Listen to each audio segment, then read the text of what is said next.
Hello, people of Earth. This is Naman from the Two Aliens podcast. With me is my co host Nabil.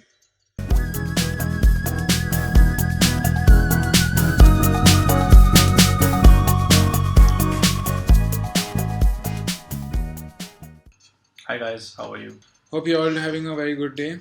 Just to give you a little background on what type of podcast this is going to be, if you're tuning in for the first time, which you are by the way because it's the first episode, this is going to be the most random podcast you'll probably ever hear. We're not going for something like Joe Rogan. I don't think we need to be defined by Or any other podcaster. or any other podcast for that matter. We're just sharing our thoughts and perspectives on things that we feel passionate about. Exactly.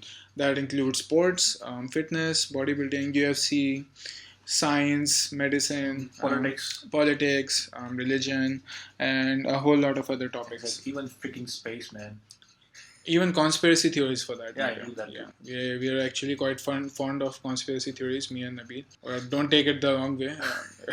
We don't want you to stop listening here because we are not believers of Alex Jones. Okay, and to get to the latest topic, Nabil, did you watch UFC 240 this past weekend? To be honest, I'm just a fresh guy into this UFC thingy. I find it hard to believe you've been watching it for the past 10 years now. No, bro, no, I swear. I have been, I know the names, but not been that deep into that category. Okay, because I remember for a very lengthy period of time, you were following UFC regularly, right? To be honest, I was just I was trying to be into the zone, the friend zone. Like you have to know everything what your friends are talking about. Okay. So, I used to know the names. This is Conor McGregor. This is Anderson Silva. This is this person.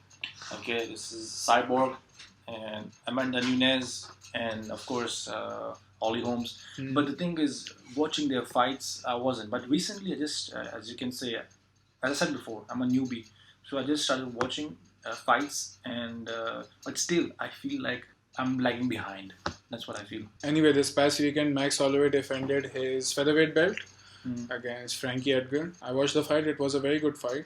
If Frankie pressured Max Holloway in the 5th round, I had a feeling he would win.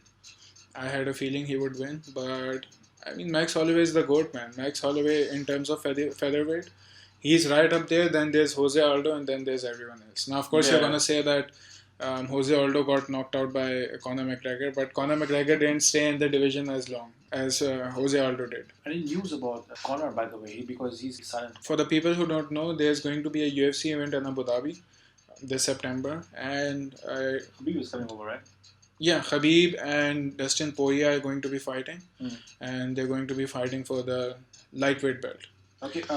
And in my opinion, lightweight is the most stacked division in UFC at the moment because you have killers in the top 5, literal killers, and you could make a case for anyone in the top 5 to be a champion. And yeah, since the lightweight title will be on the line, and Khabib is fighting after I would say almost a year. It has been a year now by now. Yeah, it has been almost a year since the Conor Khabib incident. Yeah, oh my god, that was a huge fight. Because the reason I feel, Khabib became a household name in terms... It's because of that fight. Yeah, it's because of that fight. Yeah. I mean, like even the ones... Let's be honest. Exactly. Let's be honest. People knew about Khabib. Okay, people knew he was damn good, but he... No, it's true. To be honest, generally, I'll be honest with you. Yeah. The ones who don't watch UFC... Like I have some friends, most of my friends actually are who don't watch UFC and all MMA basically as general. So Khabib came into the into their homes literally now. Yeah, Khabib came into the limelight because of that fight. Exactly. I'll be honest with you. My personal interest also grew up in MMA or UFC after getting to know Conor or Khabib fight. Like more. Because now, before in the beginning, I was like, okay, I'm just watching, I was listening to the names of the fights, but now I'm interested to watch the fight. Right. But you do remember the first UFC fight I showed you, right? Oh yeah, the one, the Anderson Silva? Not Anderson Silva, Brock Lesnar and yeah, it was I think more UFC 100 over a decade ago. I think it was. Yeah. I have actually been following UFC for, I would say, the past 13 to 14 years. That's long, man. Yeah, that's a long time. I started watching the UFC back when they started, I think, the 3rd season of The Ultimate Fighter. And I don't know which season The Ultimate Fighter is in now because I think every year they release about 2 or 3 seasons. Oh. Yeah. So by the way, I'm sorry I'm interrupting you. I just, in my mind, this thing came up about the series UFC. Ultimate Fighter. Exactly. Yeah. Because there was this episode. I think maybe you were the one who showed me this episode where Take care of your underwears, man. I'm gonna fuck you up. That was the most gayest threat, man. That has to be the gayest yet the most terrifying threat of all time. Man, that shit freaked me out, I swear, man. I was like, what the hell did he just say? That was unexpected. Even Connor was laughing the shit out of man. That was really funny, man. But yeah, I mean, it was a very tense moment up until that point. Yeah, because when he said that with a threatening face, everyone was like, what the fuck? Even his team members were laughing, man. Even his team members were laughing, man. Yeah. TJ Dillashaw was involved in that incident, and TJ is currently out. He was handed a 2-year ban by USADA. For what? Why? For taking EPOs. The same thing that EPOs, performance enhancing drugs. The same thing that those Tour de France cyclists took. Lance Armstrong? Yep. Damn, man. So he took EPOs. He pissed hot for his last fight, which he lost, by the way. And I'm sorry about that, because even after taking steroids and EPOs, he still lost the fight. Well, let me give you some background. He was the bantamweight champion, so that's the 135 division. He moved down to 125, which is a very hard cut to fight the flyweight champion, Henry Cejudo, and he got knocked out. I think it was TKO by Henry Cejudo. Yeah. Hey, man. So anyway, he pissed hard for the steroids, but the thing is, people are getting caught, and that's good, because you don't want a sport where an athlete who is natural is now forced to enhance themselves just because everyone else is doing that. Exactly. Yeah. By the way, I want to discuss about this thing that those sports which are becoming mainstream, like they are becoming popular in the media. I think the athletes should be cautious, because if you are taking steroids, there are bodies or organizations who are keeping a check and balance on those athletes then, because you are being shown on the TV. So you gotta be cautious. Like other sports, like, I don't know, maybe the ones which are not so popular, you can sneak in and do your stuff. But nowadays, you have to be extra cautious, man, and you gotta avoid this stuff as a whole. Like, because if you ask my opinion, because you never know. Don't take steroids. Yeah, obviously, don't do that stuff, because that stuff is crazy. So, but the thing is, if you get caught, your whole career is done. It's over. It's over. Yeah, but again, that's a very subjective thing. John Jones got caught taking performance-enhancing drugs, and many people thought he should have served a longer ban, which he didn't. Because John Jones, obviously, he's the. You could make a case that he's the greatest of all time, greatest MMA fighter of all time. That could be one of the reasons why he's not banned for a long time. And he has a much more pay-per-view value than most of these other fighters, who get caught. That's what I'm coming to, actually. That's a big media, a big organization like the UFC would care more about John Jones filling in those pay-per-views than someone like John Doe. Yeah, I agree with you. Yeah. I agree. But then the other scenario could be that I feel like maybe he's you become one of the favorites for Dana White, you can say. Like, you are the main again, player. It goes back to the same point that he's like not putting him behind, restriction, not putting restrictions on him. Yeah. So otherwise, if another athlete or another fighter who is not so much in demand might face a harsher ban, I feel like that. Well, you just reiterated my points. You basically said the same thing by saying no, but... Yeah, but so he's the favorite guy. That's why I think, he's... But so many fighters tested hot for steroids, man. The funniest thing that someone's ever said about steroids is Alistair Overeem. Because his body changed drastically, over a very short period of time. Once he retired or before even that? No, he's still active. His body changed drastically. Like, he used to be I wouldn't say skinny, but an athletic bodied fighter. And all of a sudden, he became this Greek god, right? So, his secret to it, eating horse meat. I'm like, what type of horse meat are you eating, man? Is it filled with... what type of horse meat is it? Is it filled with turinabol? Or trenbolone? Some heavy, huge testosterones, man. That's the thing about steroids, man. They're everywhere. I mean, me and Nabil were discussing this a few days back, that the technology of testing athletes for steroids is way far behind in the technology of actually passing those tests. You get what I mean. I mean, there are so many designer drugs out there that most people, they go their whole careers without getting caught. Yeah, and new variations come out into the market, and it's hard for these organizations to do a check and balance. Yeah. So And only, that's something I don't like, because that's something I didn't like about TJ as well, because he would vehemently deny being on steroids, and then he gets caught taking simple. performance. I think The biggest problem I have is with the fitness industry. Again, this is something we've been discussing for quite some time.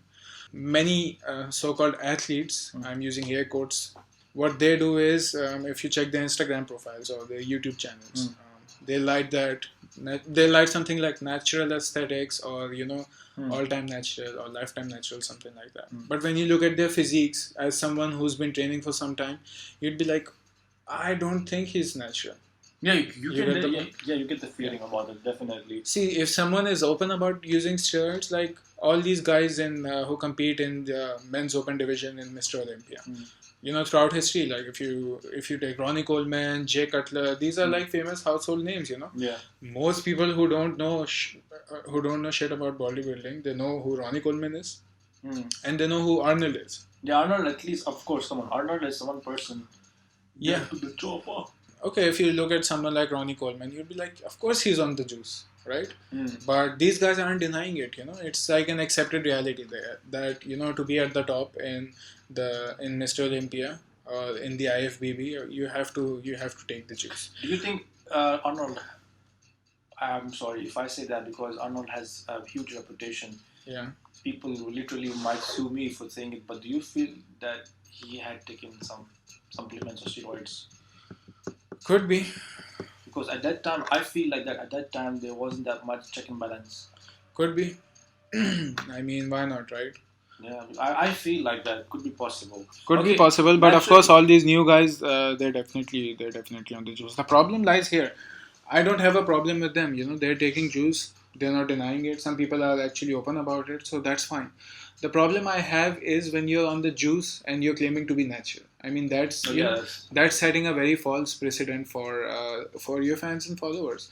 And because what most people don't realize is, on social media, most of the people who follow these fitness YouTubers or fitness vloggers or fitness influencers, they are impressionable. Okay, so exactly, yeah. They are quite impressionable. They're like role models, actually, or they are like, for new people who join into the field of bodybuilding, they are like role models for them. They follow them, and they're like, okay, I'll follow this guy's lifestyle. Yeah. So by impressionable, what I mean is, let's say if someone is doing an exercise and they're not, and I'll be very honest with you, many of the exercises that I come across on Instagram, I'm like, what the hell are you even doing, right?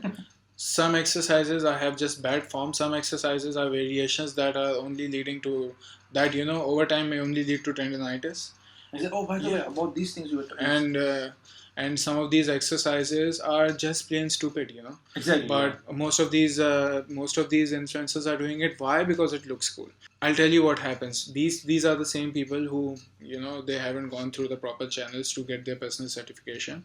But they look the part. They're selling these coaching programs, and in these coaching programs, what happens is, they even show the before after results, which if a layman sees them, they'd be like quite impressed, and that makes sense. Here's something that most people don't tell you. Let's say I've been actually working out for 15 years, but I got back into it 2 years ago. So I've been working out for 2 years consistently. Got it. Let's say if Nabil starts working out today, the gains he will get in the first 3-4 months, provided he's following a good diet, provided he's following a good training protocol, or provided that he's just training and he's following a good high protein diet, he's going to see a significant increase.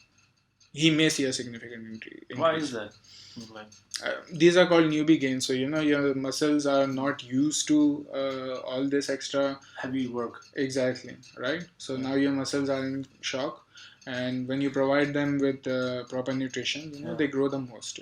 So that's why people say, in your first year of bodybuilding or strength training, you gain the most muscle mass. So this is what happens. So people see these results, and then they're like, okay, this program is actually working out for me. The problem here is many influencers don't have what do you call education, Yeah. right? With the proper educational background. Proper education background to formulate a training protocol. Eventually, down and because they're encouraging their audience to do shitty exercises with shitty form. Eventually, down the line, what happens is the risk of injury increases tremendously. Exactly, man. I'll give you an example, people. If you go to the gym and you will see those athletes are performing exercises on those ball things, what do you call that? Medicine balls. Yeah, medicine balls. And seriously, you have like 100% chance of damaging your Achilles tendon. Achilles tendon? Yeah, the ones in the lower limbs. Yeah. The lower limbs. Seriously, because that is risky. Or your calf muscles. There is. What type of exercise are you talking about? I don't know if I showed you or not. There was this video about this guy. I think you're talking about functional fitness. Exactly. Yeah. Oh my god, that was. When I saw First of all, let me give some background about Nabil. Nabil is actually a healthcare practitioner. Okay, so if he is telling you something, understand that it comes from a medical background. So we are not just, we are not just we actually are two aliens, but we are not just two uneducated aliens here, right? So Nabil, first I want to ask you, what does functional fitness mean? Working out your body. Functional fitness, in the simplest terms, means improving the function of your muscles. That's it. So if you're doing a squat, you can call it function movement. If you're doing, it is actually a function movement. If you're doing an overhead press, that's a functional movement. Okay. If you're standing on a fucking medicine ball with a barbell and squatting 100 pounds, that's not functional fitness. That's functional stupidity. Exactly, because if you trip, if you fall, and then you never know, man. You're gonna injure your muscle. Just list down what type of injuries someone could. You can end up breaking your bone. Which bones? Just list down what type of injury someone could suffer from. Because no, I'm not working completely I'm not into the gym business, but I would say, like, as I said before, like, you can sustain injuries like on the hip or your your ankle or your knee, and if you go deeper, I mean, like Achilles tendon and then your ligaments or your calf muscles, or even if you go deeper, your bones, and if you go to the upper limbs, your arms, your forearms, your wrist, these are the issues that people can face if they are not doing the exercise properly in the gym. So I feel like, don't go for the fancy ones, those fancy workouts. Just keep it simple. The ones which you see people are following, or those professional athletes are doing, follow them, or have someone with you who is beside you while you're working out, so that they can tell you that you are working properly or not. Yeah. Otherwise, you don't want to end up having an injury, or you don't want to end up seeing a rod falling on your chest and breaking your sternum, or you having some injuries later on. So on the safe side, I would recommend people that don't do these. Just go with the normal ones. Nabil is being overly polite. If you were to ask me, if you see anyone doing anything stupid on Instagram or YouTube, make sure to unfollow them or unsubscribe them. Well, that's rude, man. Come on. That's not rude, man. I mean, you're encouraging stupidity. Yeah. When it comes to health and fitness, I'm very passionate, because what I don't want a generation of idiots, following idiots, right? Let's say if you see someone doing 100-pound squat on a medicine ball, don't do that shit. Don't do that shit. You're only going to injure yourself. And what you're doing is, if you're following that, you're actually lowering your IQ points and that of your generation. Again, back to the point about steroids. This is something me and Nabil often discuss. Problem with steroids is, let's say if me as an all-time natural bodybuilder, okay, if I am in the best shape of my life, okay, if I start taking steroids today, I will be in an even better shape. Okay. Yeah, because I think you're in your prime. Your diet is, you're following your diet properly. Okay, you're working out in the gym. But once you stop taking those steroids, once you stop going to the gym, that's when the effects start showing up. And it could be your chest muscles, your thorax, I mean, maybe your abs, that's what we say. So yeah, that is one issue you will see. Maybe one of your man boobs is hanging down, unbalanced. Yeah, there's something called gynecomastia that happens when you start taking steroids. Yeah, exactly. Yeah. Plus, you will even witness hormonal changes. Your testosterone level might decrease, and even your sperm count could be affected. So on the safe side, I'm completely against this. Actually, steroids. Even if it's I don't know, you call them anabolic. Anabolic Yeah, steroid. anabolic ones, or even those in performance enhancing or whatever you call them, because in when you're in your prime, okay, you feel like everything is fine. You're following your idols and you're following your role models. You see them, okay, they are doing everything perfectly, but they are following a very strict diet, everything. Now, if you are just a normal guy, you are going to a gym in your neighborhood, which is not having those perfect facilities, and you stop like after 1 or 2 years, it can have a very adverse effect on your body.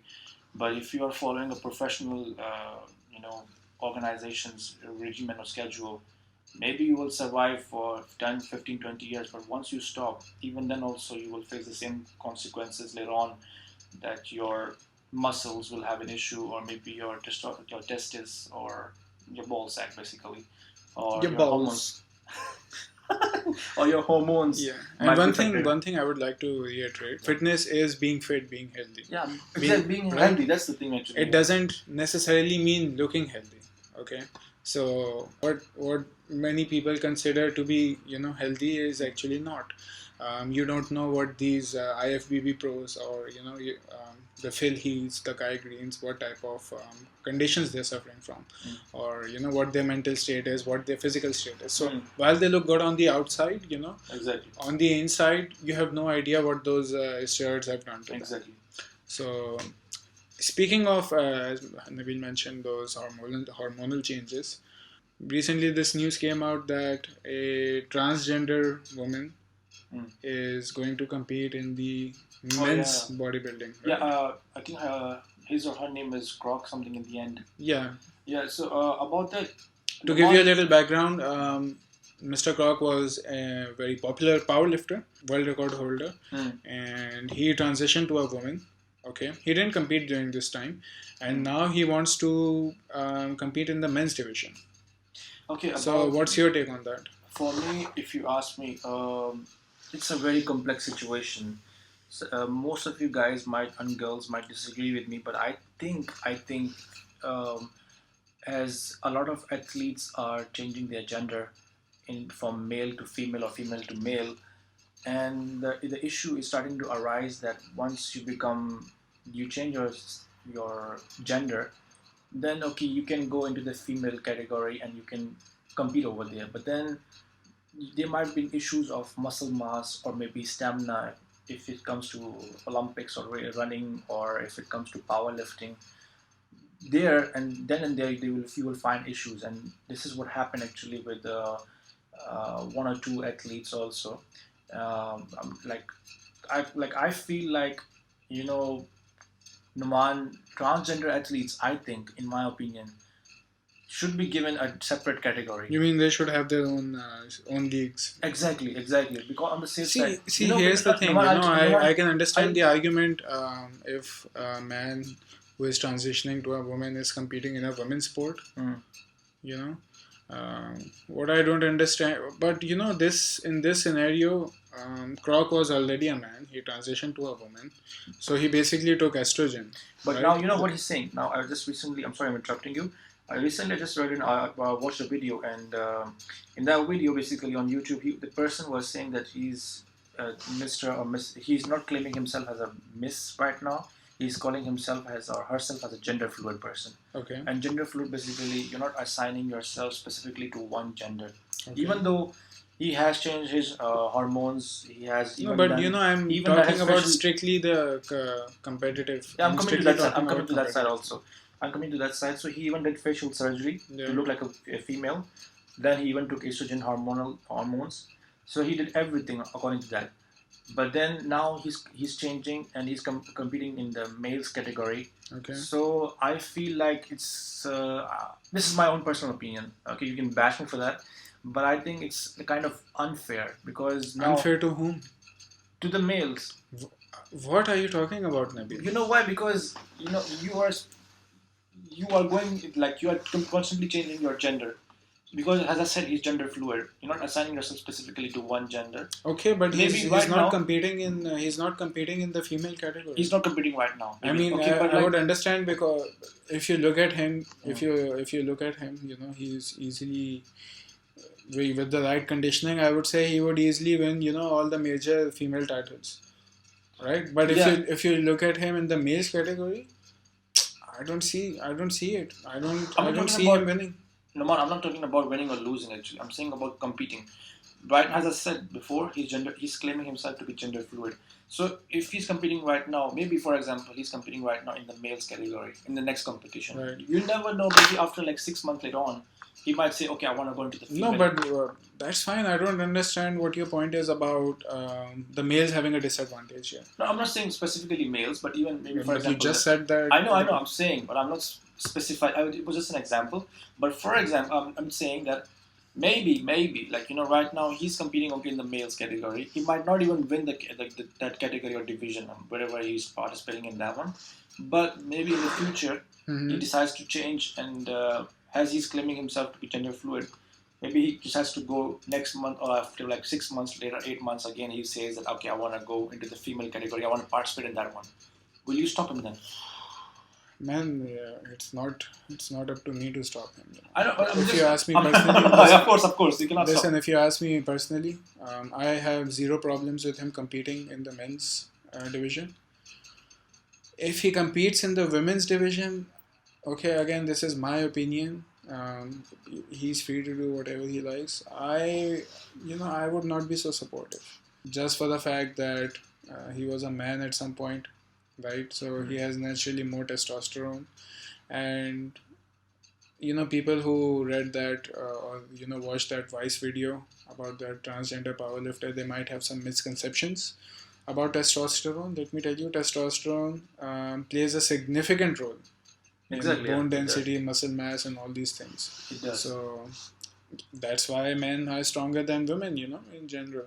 We're not like specifying, but yeah, this is something which Exactly. And historically, if you look at all the men who transitioned to women and competed in women's sports, some of the, especially the track and field athletes, they were average track and field athletes. Then they come to the women's division and now they're blasting everyone. That's what I was. But here the case is different because this guy, okay, he transitioned to a woman, right? He took estrogen, right? So he took something that's not going to help him, okay? And now he's competing in the men's division again. Obviously, he looks like someone who's on the juice, okay? And but this is a sport where if he has to excel, he has to take the juice, right? Yeah. But taking that estrogen, that might have an effect. That might have an effect on him, right? It will definitely. Okay, I agree with you 100%. No one. It will have an effect, and the chances are very like it's 50-50. He might win the men's category, but once again, like what I'm saying is that I'll give you a more example of I think it's Victor Samania or someone.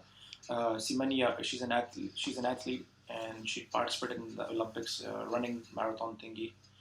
And the issue now is that the Olympics Association has filed a case, which is still going on for many months now. They have filed a case against her that's claiming that physically, if you see her, she looks like a male now because of the physical, and plus even they are saying that she should take estrogen hormones. Why is she taking steroids? No, she isn't taking steroids. She has said that she is clean. She said she has naturally high testosterone. Yeah, I think but the thing was, she was saying she is physically like this, like because maybe it could be the exercise workout, I guess, but it has changed her. It could be an influence also because how you work out, how you do your exercises, also has an influence on your body. So yeah, that's true. So that could have changed her, but still she claims that she hasn't taken any hormonal testosterone, steroids, or hormones or stuff like that. She is clean, and then they even did the blood test and all that stuff to check her out.